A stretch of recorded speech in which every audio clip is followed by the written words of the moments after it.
Good morning on this Friday morning. We've been reading excerpts from 1 Peter this week, a letter written to people who didn't want to be where they were. They were in exile. And Peter writes to them about focusing on Jesus, understanding what God has done, understanding who we are, that holy nation, that royal priesthood, and rejoicing in the way in which Jesus gave his life for us. I'm going to read a few verses from 1 Peter chapter 4. Um, Peter says, the end of all things is near. This is verse 7. Therefore, be alert. That's one of the government slogans at the moment. Where did they get it from? From 1 Peter chapter 4, verse 7.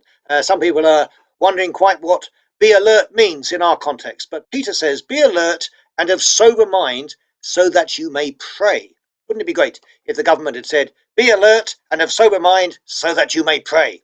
Uh, Understand the times we're living in, understand how to live distinctive lives as followers of Jesus. And Peter says one of the ways we do that is very practical. It's about loving one another. Verse 8, above all, love each other deeply because love covers over a multitude of sins. Offer hospitality to one another without grumbling.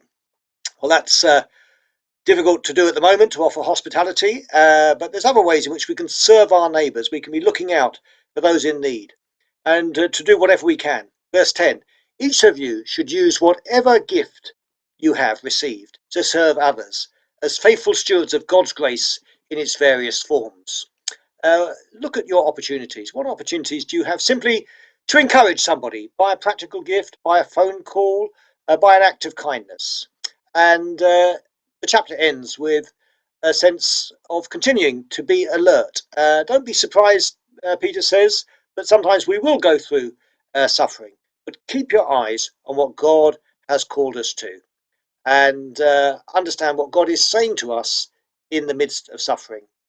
Epi is going to give us a song which is a reminder that the distinctive mark of the Christian is not that we go to a particular building to pray, not that we dress in a particular way, but that we love. They will know we are followers of Jesus by our love. Think on the words of this song. Pray that they would be true of you and of me and of our church, even in times of frustration. I wish you a great Friday, a great weekend.